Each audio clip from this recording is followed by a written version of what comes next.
Hello. तो हम next question की बात करते हैं, फिनॉक्साइड आयन की अनुनादी संरचना। ये क्वेश्चन अब आया है आपका कार्बनिक रसायन विज्ञान से, ऑर्गेनिक केमिस्ट्री से, और ये चैप्टर है अल्कोहल, फिनॉल और ईथर से, जिसमें 1 नंबर का ये क्वेश्चन पूछा है। और इस 1 नंबर के क्वेश्चन में सीधा सीधा पूछा है फिनॉक्साइड आयन की अनुनादी संरचना। अब मैं चाहूँ तो आपको डायरेक्टली अनुनादी संरचना बना सकता हूँ और इनको मैं समझा सकता हूँ, लेकिन चलो मैं पहले आपको अनुनादी संरचना बना के बता देता हूँ। देखो, फिनॉक्साइड आयन होता है जो होता है O पर नेगेटिव चार्ज, ठीक है, O पर नेगेटिव चार्ज, इसको बोलते हैं फिनॉक्साइड आयन, ठीक है। इसके लिए हम अनुनादी संरचना बनाते हैं। होता क्या है कि ये वाला जो कार्बन है बेटा, ये sp2 कार्बन है, sp2 संकरित कार्बन है, और sp2 संकरित कार्बन की विद्युत ऋणता होती है ज़्यादा। विद्युत ऋणता का मतलब इलेक्ट्रॉन को अपनी ओर आकर्षित करना, ऐसा आप समझ सकते हो। जो बिल्कुल नहीं जानते उनके लिए बता रहा हूँ मैं, भाई जो जानते हैं वो बहुत अच्छी बात है, ठीक है। तो sp2 कैसे है, मैं ये भी थोड़ा सा साइड में एक्सप्लेन कर देता हूँ कि यहाँ पर इसको हम ऐसे बनाएंगे, ठीक है। और ये ऊपर है नेगेटिव चार्ज, ये आपका कार्बन है। तो देखो आप, सिग्मा, पाई, सिग्मा और सिग्मा, कितने बॉन्ड हो गए? 1 2 3, 3 सिग्मा, 3 सिग्मा। कोई लॉन पेयर नजर आ रहा है कार्बन के पास में? कोई लॉन पेयर नहीं है, 0 लॉन पेयर है। आंसर आया 3। 3 के लिए बोलते हैं sp2। अगर 2 आता तो बोलते sp, अगर 4 आता तो बोलते sp3। खैर छोड़ो, इनसे हमको कोई लेना देना नहीं है। हम हमारे टॉपिक पे आते हैं, sp2। तो ये sp2 की विद्युत ऋणता ज़्यादा है, तो ये इलेक्ट्रॉन को खींचेगा। अब ये इलेक्ट्रॉन को खींचेगा यहाँ, मान के चलो ये संरचना में, इस संरचना में यहाँ डबल है, यहाँ डबल है और यहाँ डबल बॉन्ड है। तो जैसे ये लॉन पेयर यहाँ आएगा तो यहाँ क्या बन जाएगा? Double bond. और ऑक्सीजन पे क्या आ जाएगा? Positive charge. ऑक्सीजन पे पॉजिटिव चार्ज आ जाएगा तो लॉन पेयर 2 रह गए, एक काम में आ गया। जैसे ही ये डबल बन जाएगा तो यहाँ पहले से डबल है, ये डबल और ये डबल, तो कार्बन की वैलेंसी हो जाएगी 5, संयोजकता हो जाएगी 5, इसलिए इसको जाना पड़ेगा। तो ये कहाँ चला जाएगा? यहाँ किसकी फॉर्म में? नेगेटिव फॉर्म में। ये पहले से मौजूद है, ये पहले से मौजूद है। आगे बात करते हैं हम,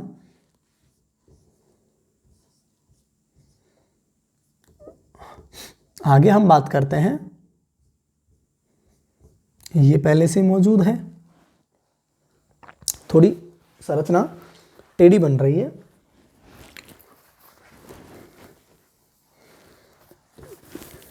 देखो अभी क्या, मेरी थोड़ी नाक बंद है यार, और उसकी वजह से मैं थोड़ा क्या हो रहा हूँ, परेशान सा हो रहा हूँ।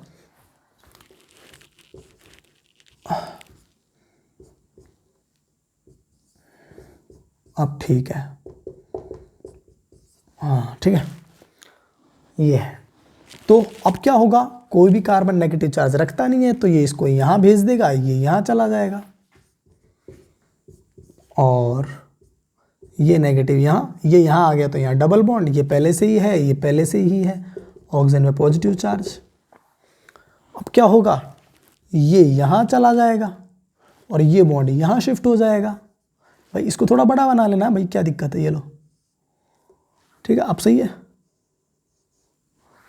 बात तो एक ही है। अब क्या बन जाएगा, ये हट गया, यहाँ नेगेटिव, ये ऑलरेडी है पॉजिटिव चार्ज। अब क्या हुआ, अब क्या होगा, ये यहाँ आएगा, ये वापस चला जाएगा। ये करता क्या है भाई, ये कर रहा है, ये कर रहा है इसको स्थायी, कि चार्ज जितना रिंग पर डीलोकलाइज करेगा, फिनॉक्साइड आयन उतना ही अधिक स्थायी हो जाएगा। अब यहाँ हम 2-3 कॉन्सेप्ट की बात और कर लेते हैं, छोटे छोटे 2-3 कॉन्सेप्ट की बात कर लेते हैं। मैंने आपको क्वेश्चन का आंसर दे दिया, अब हम इसको थोड़ा सा एनालिसिस करके देख लेते हैं कि इसमें और भी क्या बातें हैं छुपी हुई। देखो, फिनॉक्साइड आयन बनता है, फिनॉक्साइड आयन बनता है फिनॉल से, ठीक है। फिनॉक्साइड आयन बनता है फिनॉल से। फिनॉल देखो, फिनॉल क्या करती है भैया, यहां से भैया, यहां से ये फिनॉल क्या करेगी, H+ का त्याग, H+ का क्या करेगी, त्याग करेगी। और त्याग करने के बाद यहां क्या रह जाएगा, नेगेटिव। ये प्लस मतलब ये दे गया इलेक्ट्रॉन, या नेगेटिव बन जाएगा। इसका नाम हमने क्या दे दिया, फिनॉक्साइड आयन। इसका नाम हमने क्या दे दिया, फिनॉक्साइड आयन। इसी टाइप से एक और चीज और होती है जिसको हम बोलते हैं ROH। इसको आप नाम देते हो अल्कोहल। देखो मैं कॉन्सेप्ट पे कॉन्सेप्ट ला रहा हूं। अल्कोहल भी यहाँ क्या होता है, RO- H+, बट ये इतनी आसानी से H+ को डोनेट नहीं करता भाई। ये ने तो कर दिया, लेकिन ये इतनी आसानी से H+ को डोनेट नहीं करेगा। क्यों नहीं करेगा, ध्यान से सुनना कि ये जो आपका R ग्रुप है, ये जो आपका R ग्रुप है वो इलेक्ट्रॉन डोनेटिंग ग्रुप है, इलेक्ट्रॉन दाता समूह है। R मतलब एल्किल समूह, सुनो ध्यान से। R मतलब यहाँ जो R समूह है ये एल्किल समूह है, और ये कौन सा प्रभाव बताता है, +I प्रभाव। इसका कौन सा प्रभाव लगता है, +I प्रभाव लगता है। +I प्रभाव मतलब कहने का यह है इलेक्ट्रॉन दाता समूह कि ये इलेक्ट्रॉन को देते हैं। अबे यार एक बात बताओ, ये इस इलेक्ट्रॉन को ऑक्सीजन को देगा तो ऑक्सीजन पे इलेक्ट्रॉन का घनत्व बढ़ जाएगा भाई। ये R इलेक्ट्रॉन को ऑक्सीजन को देगा तो ऑक्सीजन पे इलेक्ट्रॉन का घनत्व बढ़ जाएगा। देखो इतनी बातें लिख लो आप आपके तरीके से, थोड़े से जैसे भी आपको सुटेबल लगता है।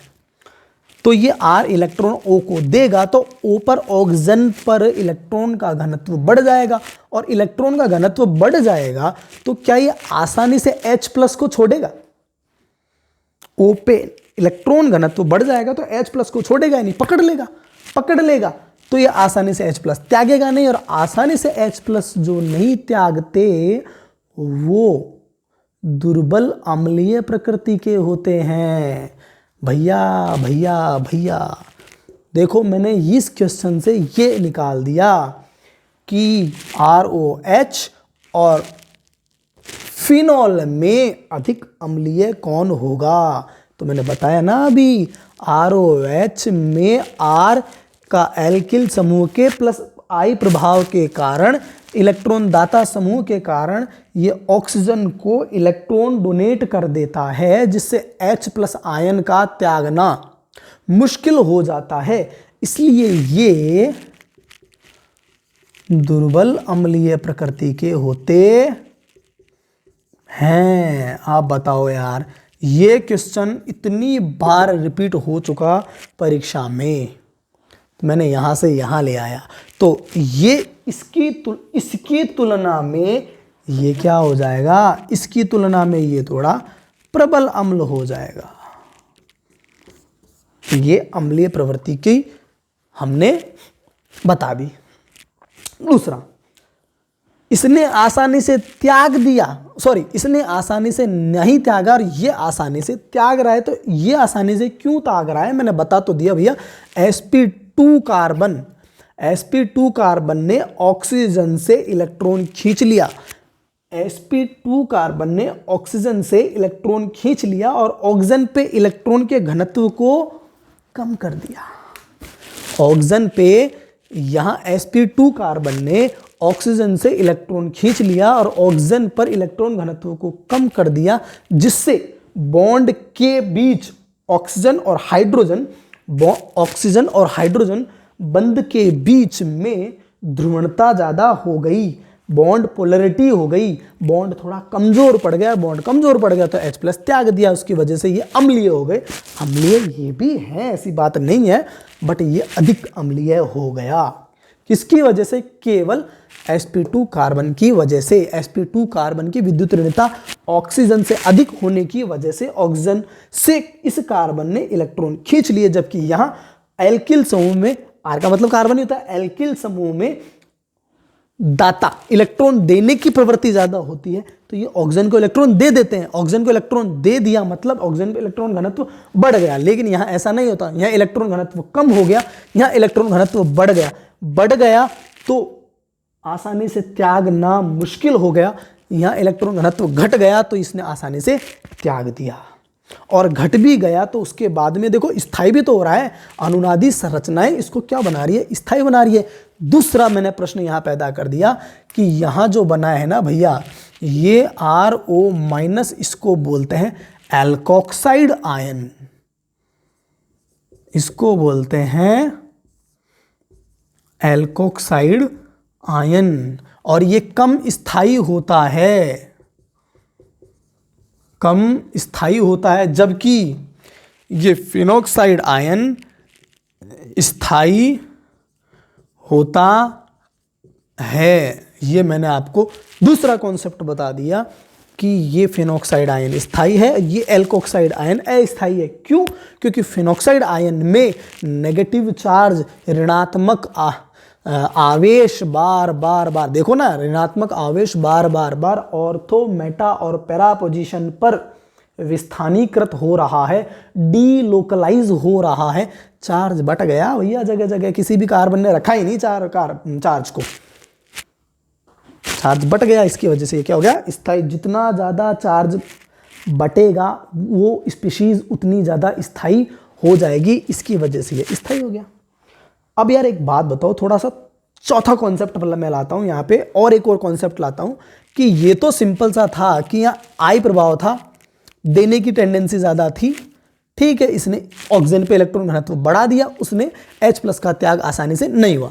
बट यहाँ sp2 कार्बन था, इसकी वजह से उसने इलेक्ट्रॉन को अपनी ओर आकर्षित कर लिया, तो ऑक्सीजन पे इलेक्ट्रॉन का घनत्व कम हो गया और उसने आसानी से H+ को त्याग दिया। लेकिन बात यहाँ यहीं खत्म नहीं होती है, बात यहाँ शुरू होती है कि अगर मान लो इस फिनॉल पर कुछ ऐसे ग्रुप लगा दूं, इस फिनॉल पर कुछ ऐसे ग्रुप लगा दूं जो इलेक्ट्रॉनों को अपनी ओर आकर्षित करे, तो यार एक बात बताओ, कुछ ऐसे ग्रुप लगा दूं, कुछ ऐसे समूह लगा दूं, कुछ ऐसे समूह लगा दूं जो अपनी ओर इलेक्ट्रॉन को आकर्षित करेंगे, तो देखो ये समूह को भी इलेक्ट्रॉन चाहिए, तो ये तो किससे खींचेंगे? रिंग से, वलय से, और वलय किससे खींचेगी? ऑक्सीजन से।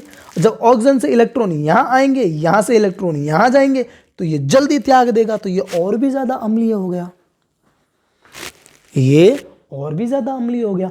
तो मतलब और अच्छा कॉन्सेप्ट लेके आया मैं, सबसे ज्यादा कम अम्लीय, फिर थोड़ा ज्यादा अम्लीय, और ऐसा जोड़ दिया कि जो और ज्यादा इलेक्ट्रॉन खींच ले तो और भी ज्यादा अम्लीय हो गया। मतलब ऐसे ग्रुप होने चाहिए। तो मैं आपको बता देता हूं, मान के चलो ऐसा ग्रुप NO2 लग जाए, तो यार सीधी सी बात है, लगा के देख लो ना क्या दिक्कत है। आप इसको लगा के देखोगे OH और मैं यहां लगाता हूं NO2, तो NO2 क्या करेगा? NO2 भी इलेक्ट्रॉन खींचेगा, NO2 इलेक्ट्रॉन खींचेगा, इसको बोलते हैं नाइट्रोफिनॉल। ये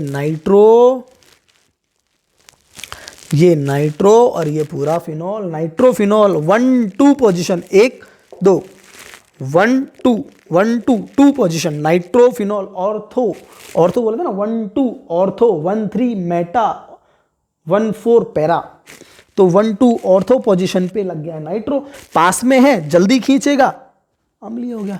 तो अगर हम लिखें कि अगर ऐसा प्रश्न आता है, इसको लिख लेना भैया, इसको लिख लो आप, अगर ऐसा प्रश्न आता है कि बताओ बताओ बताओ, देखो ध्यान से सुनना। अगर ऐसा प्रश्न आता है आपके पास कि दे दिया आपको एक ROH, एक दे दिया नाइट्रोफिनॉल ऑर्थो, एक दे दिया जैसे मान लो मेटा, एक दे दिया मान लो पैरा, है ना, और जैसे मान लो और दे दिया आपको, ऐसा भी दे देते हैं कभी कभी CH3OH, ये इसको बोलते हैं बेटा क्रिसॉल। तो या तो एल्किल ग्रुप है यार भाई, देखो ये एल्किल ग्रुप क्या होता है, देगा इलेक्ट्रॉन, खींचेगा थोड़ी। एल्किल बोलते ना आर, एल्किल खींचेगा नहीं, देगा इलेक्ट्रॉन, दाता समूह है। ये ऑर्थो हो गया, इसी का मान के चलो ये मेटा हो गया भाई, सही है, इसी का मान के चलो ये पैरा हो गया, क्रिसॉल, ऑर्थो क्रिसॉल, मेटा क्रिसॉल और पैरा क्रिसॉल, और एक ले लेते हैं हम हमारा ये रहा आपका ROH। तो इसकी जगह मैं एग्जांपल ले लेता हूँ C2H5OH। ये आपके NCERT का एग्जांपल है भैया, मैं कहीं से ढूंढ के नहीं लाया, NCERT का एग्जाम्पल है। अब मान लो कोई ये क्वेश्चन आ जाता है कि इनके अंदर अम्लीयता का क्रम लिखिए, इनमें अम्लीयता का क्या लिखिए, क्रम लिखिए। अरे तो भाई लिख दो ना, क्या दिक्कत है, मैंने आपको समझा दिया अब अच्छे से। आपको ये तो पता है ये कम अम्लीय है, ये दुर्बल अम्ल के हैं, ये प्रबल अम्ल के हैं, और ऐसा ग्रुप जुड़ जाए जो इलेक्ट्रॉन को ज़्यादा खींच ले तो वो इनसे भी ज़्यादा भारी हो जाएंगे, ऐसा ग्रुप जुड़ जाए जो इलेक्ट्रॉन को खींचने के बजाय इलेक्ट्रॉन दे दे तो ये थोड़े कम हो जाएंगे। अब क्या करें, अब तो इसको मैं मिटा देता हूँ इसको। अब देखो भैया, इसका मैं क्रम लिख के बता देता हूँ आपको, बहुत ही प्यारा कॉन्सेप्ट, एक क्वेश्चन से मैंने इतने सारे कॉन्सेप्ट कर दिए, इसी को तो बोलते हैं 360 डिग्री एनालिसिस। भाई क्या कर दिया मैंने, एक नंबर के क्वेश्चन में से निबंधात्मक आंसर दे दिया, ये समझ लो आप, आंसर तो आपका वहीं ख़त्म हो गया था ये। ठीक है, हम क्या लें, सबसे पहले लेंगे ये वाला, जिसको हम नाम देते हैं ऑर्थो नाइट्रोफिनॉल।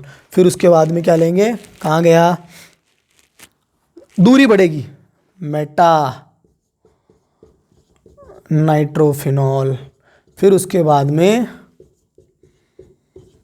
पैरा नाइट्रोफिनॉल, सही है। अब ये तो लेंगे ही नहीं, फिर इसके बाद में क्या लेंगे, ओनली फिनॉल। फिर उसके बाद में क्या लेंगे, अब ले लो आप ये CH3OH। भाई रिंग में इलेक्ट्रॉन तो घूमेगा ना इसकी वजह से। अब क्या लेंगे, अब क्या लोगे आप, CH3OH। अब क्या लोगे, CH3OH, और लास्ट में बचा गया आपका ROH,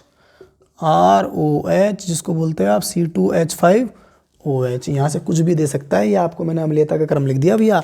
ये सबसे ज़्यादा क्यों है, ये इलेक्ट्रॉन खींचेगा, ये थोड़ा दूर हो गया तो कम खींचेगा, या बिल्कुल दूर हो गया तो कम खींचेगा, ये आपको मैंने बता ही दिया। इलेक्ट्रॉन घूमता है, ये इलेक्ट्रॉन देगा देगा देगा, ये खींच रहा है, ये इलेक्ट्रॉन देगा तो ऑक्सीजन पे फिर ये और फिर ये। आई बात समझ में, ये मैंने आपको कर दिया इस क्वेश्चन का 360 डिग्री एनालिसिस।